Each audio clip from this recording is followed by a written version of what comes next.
밴쿠버에 온 지도 한 3주 정도 된 것 같습니다. 그래서 제가 밴쿠버에 와서 이렇게 몇 번 외식을 하면서 들은 한 가지 생각이 있었습니다. 바로 외식비가 한국에 비해서 조금 비싸다는 것이었습니다. 예를 들면 한국을 기준으로 10,000원이면 먹을 수 있는 음식이 여기서는 한 15,000원 정도 되는 것 같다라는 생각이 들었습니다. 그런데 제가 지난주에 인터넷에서 신문을 보다가 이 세상에서 가장 비싸고 호화로운 식사라는 제목의 신문 기사를 보고는 밴쿠버의 식당은 비싼 것이 아니구나라는 생각이 확 들게 되었습니다.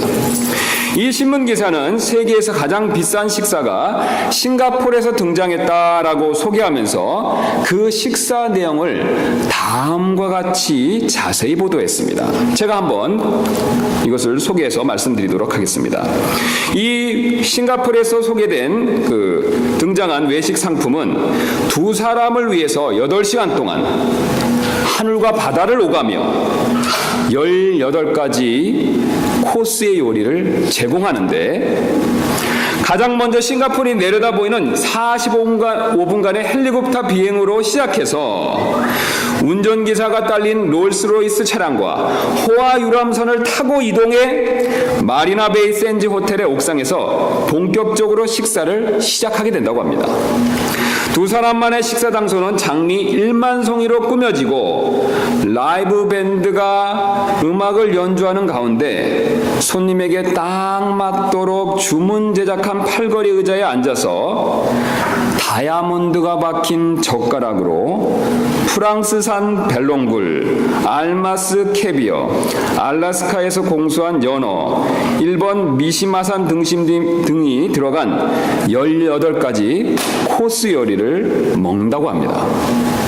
그리고 식사의 마지막은 불꽃놀이로 장식되며 이때 아주 희귀한 팬시 비비드 블루 등급의 2캐럿의 다이아몬드 반지가 선물로 제공된다고 합니다.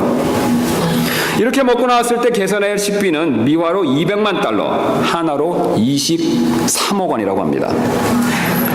여러분 어떻습니까? 대단한 만찬이지 않습니까? 그런데 오늘 성경은 이보다 더 대단한 만찬 식사를 우리에게 소개하고 있습니다. 여러분, 이 23억짜리 만찬보다 더 대단한 만찬 식사가 무엇인지 아십니까? 바로 주님의 만찬입니다.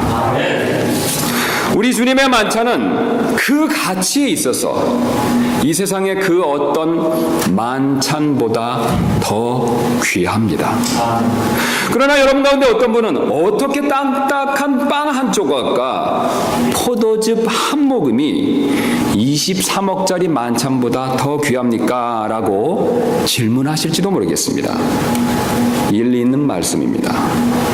우리는 주님의 만찬의 진정한 가치를 알기 전까지는 충분히 이렇게 생각할 수 있습니다. 그래서 오늘 저는 여러분들과 함께 이 주님의 만찬이 이 세상에서 가장 귀한 만찬이 될 수밖에 없는 이유를 함께 살펴보기를 원합니다. 이를 위해서 우리는 가장 먼저 이 먹는 것의 중요성을 먼저 한번 생각해 볼 필요가 있습니다. 사실 성경은 먹는 것의 중요성을 우리가 생각하는 것 이상으로 강조하고 있습니다. 그래서 가장 대표적인 예로 여러분도 잘 아시는 대로 아담이 범죄한 죄의 내용이 무엇이었습니까? 먹는 것이었죠. 여러분 참 흥미롭지 않습니까? 살인죄, 간음죄, 도둑질죄 여러 가지 죄가 있을 수도 있는데 하필 아담이 인류 최초로 지은 죄는 다름 아닌 먹는 것과 관계된 죄였습니다. 그 결과 하나님께서도 땅에 저주를 내리셔서 바로 아담이 먹고 사는 일을 힘들게 만드셨습니다. 또한 가인이 문제가 된 것도 희생물이 아니라 우리가 흔히 먹는 땅의 열매를 헌물로 드린 일이 바로 그 문제가 되었습니다. 노아도 그 홍수의 문제를 일으킨 적이 딱 한 번 있는데 성경은 그것을 유일하게 기록하고 있는데 바로 포도주를 마시는 일이었었습니다.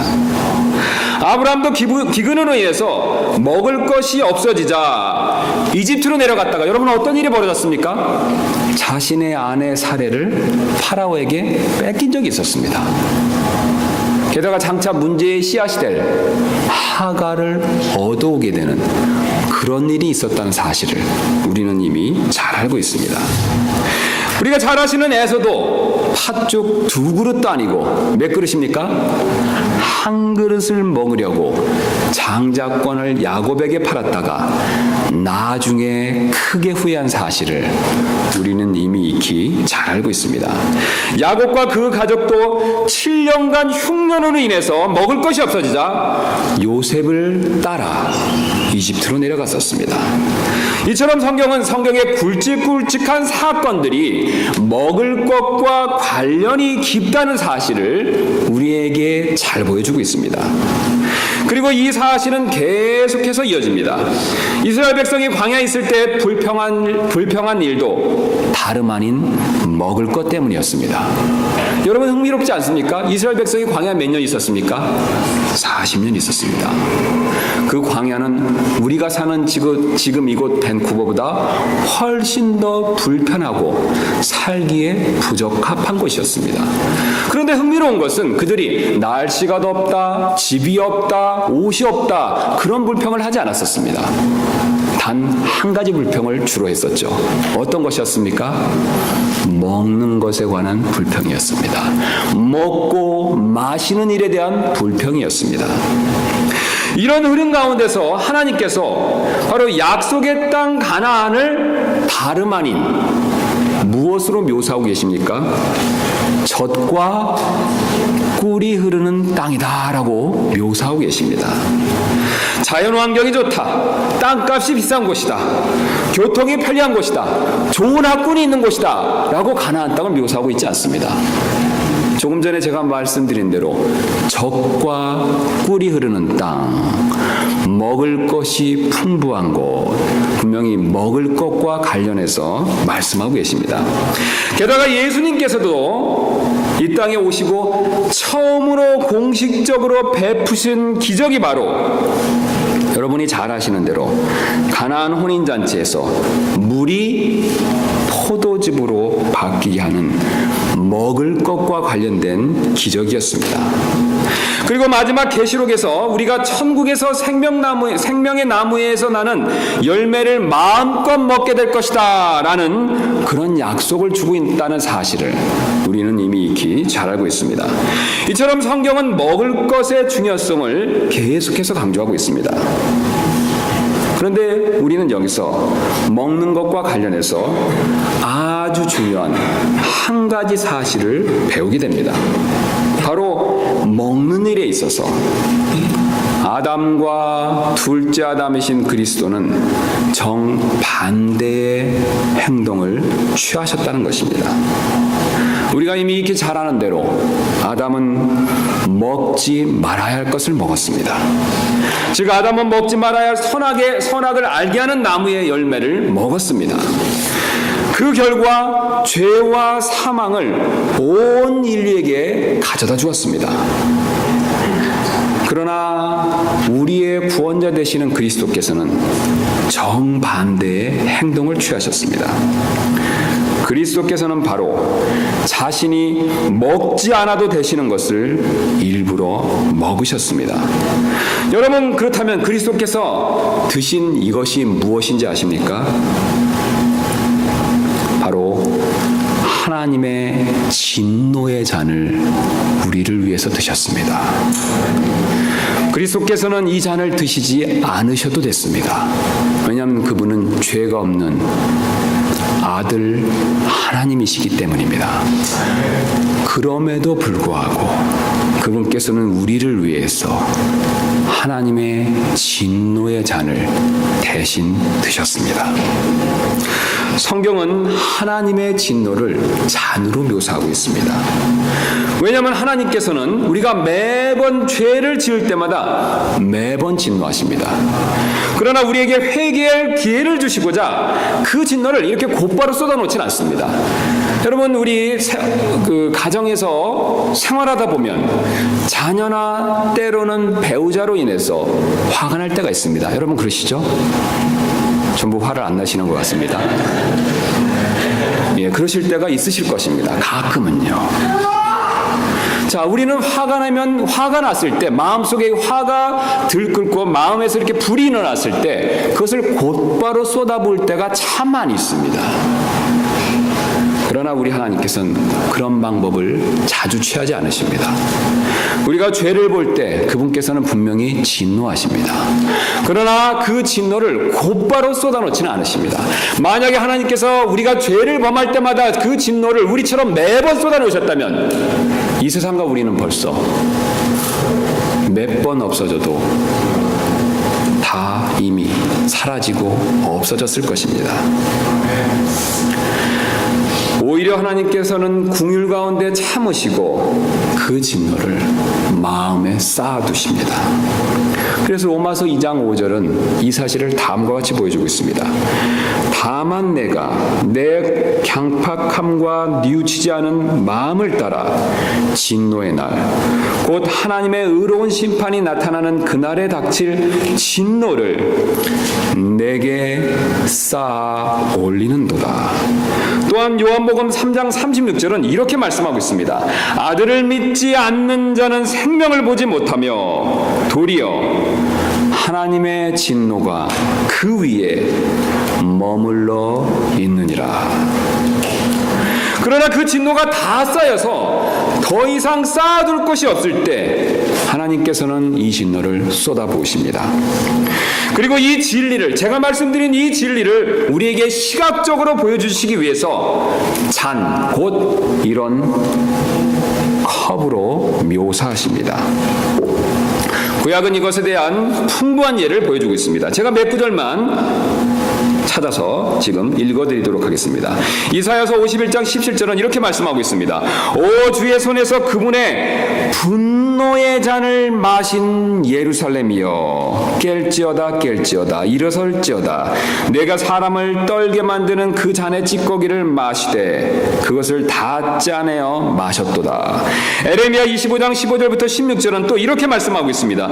주 이스라엘의 하나님께서 내게 이같이 이르시되 내 손에서 이 경노의 포도즙 잔을 가져다가 내가 너를 보내고 경고하게 한 모든 민족들로 하여금 마시게 하라. 욥기 21장 19절부터 20절에서 이렇게 말씀하고 있습니다. 하나님께서 그의 불법을 그의 자녀들을 위해 쌓아두시며 그분께서 그에게 보응하시니 그가 그것을 알리라. 그가 자기의 멸망을 자기 눈으로 보고 전능자의 진노를 마시리라. 또한 신약도 이 하나님의 진노를 역시 동일하게 잔으로 묘사하고 있습니다. 오늘 특별히 예수님께서는 그 사실을 가장 우리에게 많이 말씀하신 분이십니다. 오늘 다시 한번 본문으로 가도록 하겠습니다.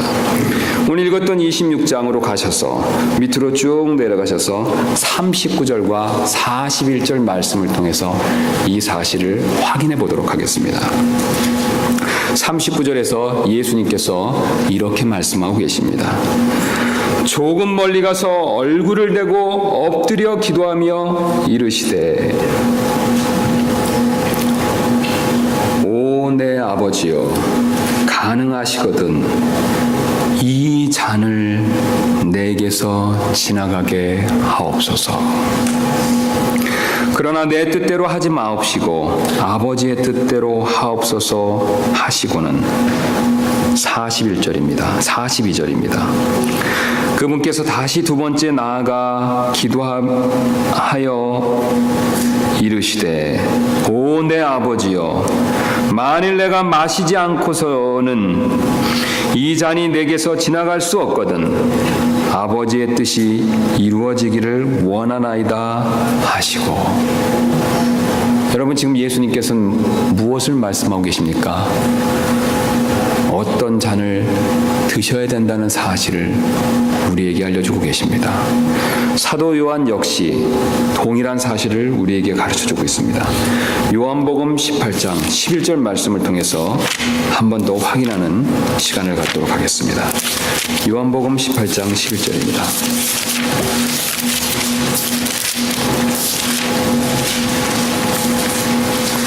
예수님께서 이렇게 말씀하고 계십니다. 그때 예수님께서 베드로에게 이르시되 내 칼을 칼집에 꽂으라. 내 아버지께서 내게 주신 잔을 내가 마시지 아니하겠느냐 하시니라. 여러분, 바로 예수님이 이 드실 잔은 우리가 우리 죄 때문에 마셔야 될 바로 하나님의 진노의 잔이었습니다. 예수님께서는 이 하나님의 진노의 잔을 십자가에서 우리 대신 드신 것입니다. 그리고 이 눈에 보이지 않는 하나님의 진노의 잔을 드실 때 너무 고통스러워서 다음과 같이 외치셨습니다. 엘리 엘리 라바 사박다니, 나의 하나님이여 나의 하나님이여 어찌하여 나를 버리시나이까. 그리고 이 잔을 다 드신 후에 모든 피와 물을 쏟으시고 십자가에서 죽으셨습니다. 사도 바울은 로마서에서 예수님께서 우리를 위해 하나님의 진노의 잔을 드시고 죽으신 이 일을 한 단어인 화해 헌물로서 묘사하고 있습니다. 우리가 십자가를 볼 때 십자가에 달리신 예수님밖에 아무것도 보이지 않았지만 그 순간에 하나님의 보이지 않는 진노의 잔이 나타나고 우리의 구원자 되신 예수 그리스도께서는 우리가 지옥에서 영원토록 마셔야 할, 영원토록 우리의 머리 위에 쏟아 부어져야 될 이 진노의 잔을 우리를 대신해서 드신 것입니다. 그리고 오늘 예수님께서는 바로 이 사실을 우리에게 시각적으로 보여주시기 위해서 지금 주님의 만찬을 거행하고 계신 것입니다. 우리 다시 한번 본문 말씀으로 가도록 하겠습니다. 그래서 예수님께서는 이 사실을 바로 제자들에게 보여주시기 위해서 마태복음 26장 26절부터 28절에서 이렇게 말씀하고 계십니다. 그들이 먹을 때 예수님께서 빵을 집사 축복하시고 그것을 떼어 제자들에게 주시며 이르시되 받아서 먹으라. 이것은 내 몸이니라 하시고 또 잔을 집으사 감사를 드리시고 그들에게 주시며 이르시되 너희는 다 그것을 마시라. 이것은 죄들의 사면을 얻게 하려고 많은 사람들을 위하여 흘린 나의 피 곧 새 상속 언약의 피니라. 우리는 주님의 만찬을 통해서 그리스도께서 하나님의 진노로부터 우리를 구원하시기 위해서 피 흘려 죽으셨다는 사실을 분명하게 알 수 있습니다. 그리고 이 사실을 마음속으로 진정으로 믿을 때 주님이 약속해 주신 대로 우리는 구원을 받게 됩니다. 그래서 이 놀라운 구원의 복음을 보여주는 주님의 만찬은 이 세상의 그 어떤 만찬보다 귀할 수밖에 없습니다. 왜냐하면 아무리 23억 원짜리 만찬을 먹는다 하더라도 절대로 결코 영원한 생명을 얻을 수 없기 때문입니다. 여러분, 아무리 23억 원짜리 만찬을 먹는다고 하더라도 되돌아서면 그때뿐입니다. 23억 원짜리 만찬은 잠시 잠깐의 만족과 허기와 배고픔을 채워줄 수는 있지만 결코 우리에게 영원한 생명을 줄 수 없습니다. 그러나 참 생명의 빵이신 그리스도를 먹고 마시는 사람은 영원한 생명을 얻게 됩니다. 그리스도께서는 요한복음 6장 51절에서 이 사실을 이렇게 말씀하셨습니다. 나는 하늘로부터 내려온 살아있는 빵이니 사람이 이 빵을 먹으면 영원토록 살리라. 내가 주고자 하는 빵은 곧 세상의 생명을 위해 내가 주고자 하는 내 살이로다. 그러므로 우리는 주님께서 우리를 위해 행하신 일을 보여주는 이 주님의 만찬은 이 세상의 그 어떤 만찬보다 귀할 수밖에 없다라는 생각을 갖지 않을 수 없습니다. 그러나 주님의 만찬이 이 세상의 그 어떤 만찬보다 더 귀할 수밖에 없는 이유는 이것이 다가 아닙니다. 오늘 성경은 주님의 만찬이 그 어떤 만찬보다 더 귀할 수밖에 없는 또 다른 이유를 우리에게 알려주고 있습니다. 많은 분들이 주님의 만찬을 기념하면서 이 사실을 놓치고 있습니다. 그러나 오늘 우리 주님께서는 오늘 본문 말씀을 통해서 우리가 또 다른 기억해야 될 내용을, 바로 이 세상의 그 만찬, 어떤 만찬보다 주님의 만찬이 더 귀할 수밖에 없는 그 또 다른 이유를 우리에게 알려주고 계십니다. 바로 그 이유는 그리스도께서 우리에게 장차 또 다른 잔을 주실 것을 약속하고 계시기 때문에 그렇습니다. 그리스도께서는 오늘 만찬식에서 앞으로 새로운 잔을 주실 것을 말씀하고 계십니다. 여러분 잠깐 저를 보시기 바랍니다. 주님께서는 지금 이 잔을 집으시고 무엇을 말씀하고 계십니까? 우리를 위해서 대신 죽으실, 우리가 마셔야 될 하나님의 진노의 잔을 대신 드실 것을 미리 시각적으로 우리에게 알려주고 계십니다. 그런데 주님께서는 이 잔 외에 앞으로 우리에게 주실 새로운 잔에 대해서 새로운 약속을 주고 계십니다. 바로 기쁨의 새로운 잔을 주실 것을 말씀하고 계십니다. 우리가 잘 아시는 대로 주님께서는 지금 유월절 만찬을 지키고 계십니다. 여러분 유월절 만찬이 어떤 것입니까?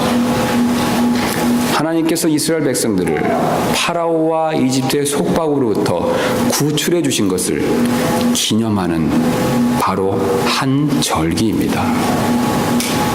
이스라엘 백성들은 이 절기를, 특별히 유월절 만찬을 통해서 계속해서 지켜야 될 것을 하나님께 이미 명령받았습니다. 그런데 우리가 이미 익히 잘 아시는 대로 유월절은 바로 예수님께서 초림시의 십자가에서 하신 일에 대한 모형이 된다는 것을 우리는 이미 익히 잘 알고 있습니다. 그러므로 유월절 만찬은 바로 예수님의 십자가 일을 미리 바라보게 만드는 그런 모형이 된다는 뜻이 되겠습니다. 하나님께서 유월절 만찬을 주셨을 때 무엇을 말씀하고 계시는 겁니까, 여러분? 바로 예수님께서 나중에 오셔서 스스로 유월절의 어린 양이 되셔서 우리를 위해서 대신 십자가에서 하나님의 진노의 잔을 드실 것을 미리 말씀하고 있다는 것을 우리는 이미 익히 잘 알고 있습니다. 마찬가지로 이와 똑같은 성격으로 오늘 주님께서 거행하고 계시는 바로 이 주님의 만찬 또한 모형이 됩니다.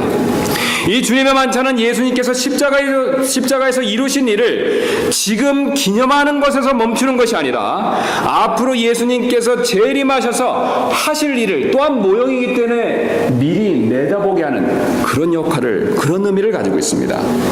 근거가 있습니다. 우리 29절 말씀을 오늘 본문에서 다시 한번 보도록 하겠습니다.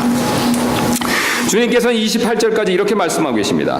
이것은 죄들의 사면을 얻게 하려고 많은 사람을 위하여 흘린 나의 피, 곧 새 상속 언약의 피니라. 우리가 여기까지는 잘 하시는 말씀입니다.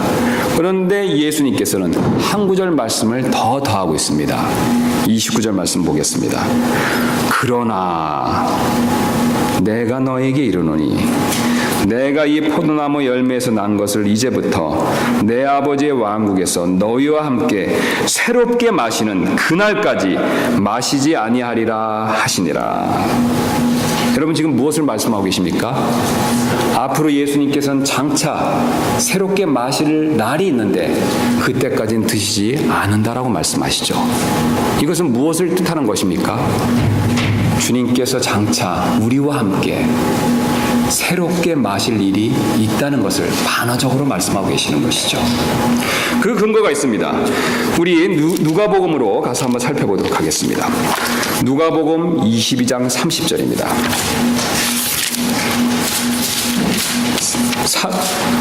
사도 누가는 마태가 기록한 이 주님의 만찬에 대한 사건에 이어서 마태가 기록하지 않은 새로운 사실을 22장 30절에서 추가해서 기록함으로 우리에게 이 사실을 더 자세히 가르쳐주고 있습니다.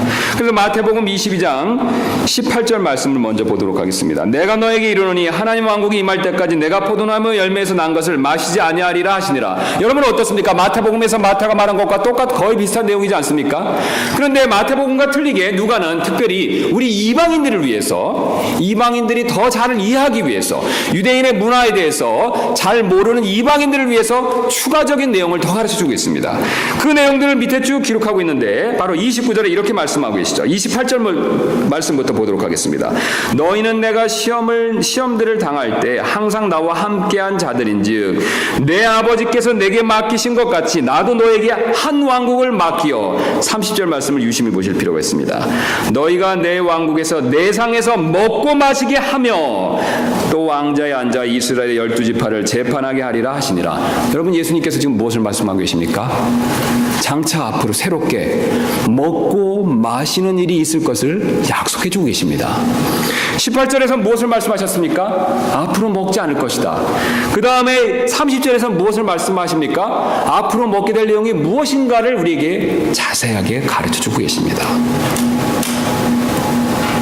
즉 예수님께서는 장차 우리에게 새로운 만찬에서 새로운 잔을 주실 것을 우리에게 약속해 주고 계십니다.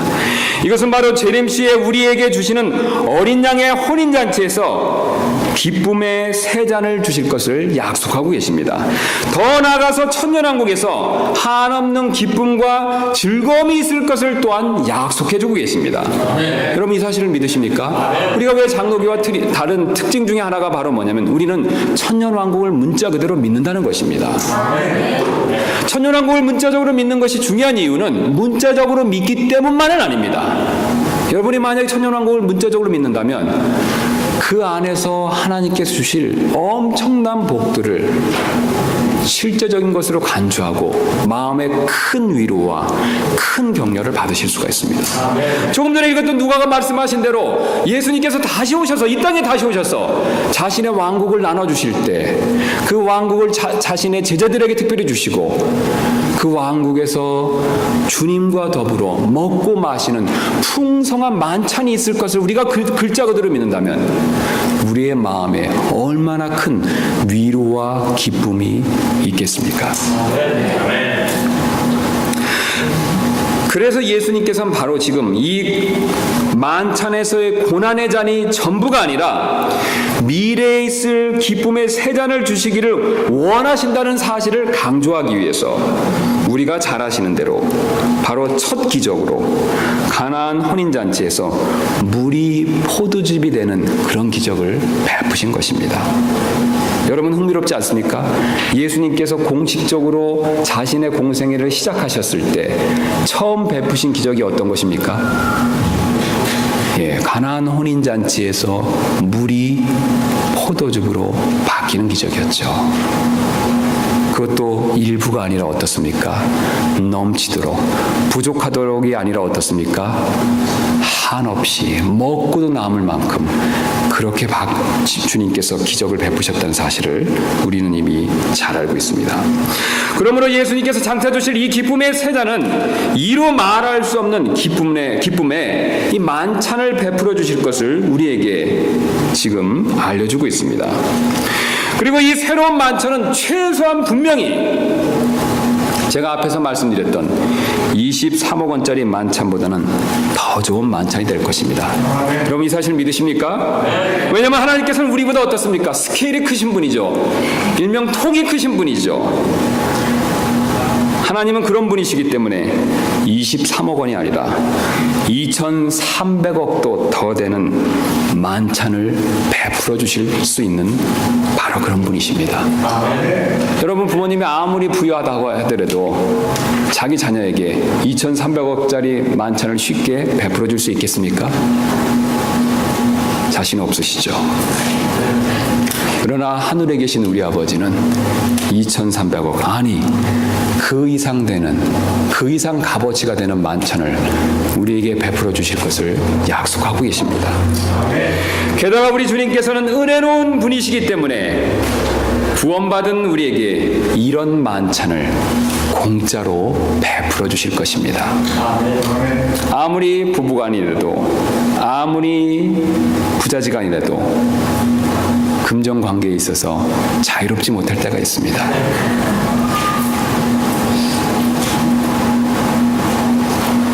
내 지갑이 따로 있고 내 아내의 지갑이 따로 있을 수 있습니다. 내 아들의 돈이 따로 있고 내 돈이 따로 있을 수가 있죠. 그러나 하나님의 왕국에서 장차 예수님께서 다시 오셔서 이 땅에 펼치실 천년왕국과 그 이후에 펼쳐질 영원한 하나님의 왕국에서는 모든 것이 은혜 가운데서 거저입니다. 우리가 수고할 필요가 없고 애쓸 필요가 없고 하나님께서는 이 모든 것을 거저 주십니다. 더 나아가서 23억 원짜리 만찬이 겨우 8시간에서 멈췄지만 오늘 우리 예수님께서 우리에게 약속하고 계시는 이 새로운 만찬, 이 기쁨의 세자는 천년, 아니 영원토록 우리에게 그것을 베풀어 주실 것을 약속하고 계십니다. 여러분, 이 시점에서 한번 오늘 주님께서 말씀하시는 이 약속을 한번 정말로 문자 그대로 한번 믿으시고 생각해 보시기 바랍니다. 여러분, 이 사실을 정말 그대로 믿는다면 여러분 어떻습니까? 주님이 장차 주실 이 새로운 기쁨의 잔은, 새로운 만찬의 그 즐거움은 너무나도 크다는 사실을 우리가 부인하기 어렵지 않습니까? 그러므로 앞으로 있을 이 사실을 미리 보여주시는 주님의 만찬은 이 세상의 그 어떤 만찬보다 귀할 수밖에 없습니다. 이것이 바로 주님의 만찬이 이 세상의 그 어떤 만찬보다 귀할 수밖에 없는 이유가 됩니다. 그러므로 우리는 이렇게 귀한 주님의 만찬을 주신 주님께 날마다 특별히 만찬식을 거행할 때마다 더 감사할 필요가 있습니다. 여러분, 그런 생각이 드시지 않습니까? 얼마나 귀한 만찬입니까? 우리를 위해서 특별히 우리가 마셔야 될, 지옥에서 영원토록 고통당해야 될 그 하나님의 진노의 잔을 주님께서는 대신 우리를 위해서 십자가에서 고통 가운데서 이것을 드셨습니다. 이 사실을 우리가 기억한다면 우리는 세세무궁토록 영원히 주님께 감사할 수밖에 없습니다. 또 더 나아가서 제가 오늘 말씀드린 대로 새로운 만찬을 주실 주님, 그 주님을 더 기대하며 우리는 사실 어렵더라도 믿음으로 인내할 필요가 있습니다. 그럼 우리가 믿음으로 사는 것은 쉽지 않은 일이라는 것을 이미 우리는 경험적으로 잘 알고 있습니다. 여러분 어떠십니까? 구원받고 믿음으로 사실 때 축복신앙을 가르쳐주는 그런 교회의 가르침처럼 날마다 모든 일이 형통합니까? 여러분, 그렇지 않습니다. 오히려 주님 앞에 더 바르게 살고자 하는 마음 때문에 더 많은 양심의 찔림과 그리스도인으로서 규칙과 법을 지켜야 된다는 그런 부담 때문에 우리가 올바르게 살고자 할 때 사실 세상으로부터 더 숱한 어려움을 겪을 수밖에 없다는 사실을 우리는 이미 이것을 잘 알고 있습니다. 그러나 여러분, 포기하지 마십시오. 그러나 여러분, 낙담하지 마십시오. 그러나 여러분, 절망 가운데서 소망을 놓지 마시기 바랍니다. 우리 주님께서 곧 오실 것입니다. 우리 주님께서 오시면 우리 주님께서는 우리가 현재 마시는 이 고난의 잔을, 주님의 십자가를 따르면서 날마다 마셔야 되는 이 고난의 잔을 기쁨의 잔으로 바꿔주실 것입니다. 그래서 다윗은 이것을 이미 미리 알고 시편 23편에서 원수의 상 앞에서 주님께서 이루 말할 수 없는 기쁨의 상, 곧 기쁨의 만찬을 베풀어 주실 것을 우리에게 가르쳐 주었습니다. 여러분, 다윗과 같은 그런 고백이 저와 여러분의 고백이 되시기를 주님의 이름으로 축원합니다.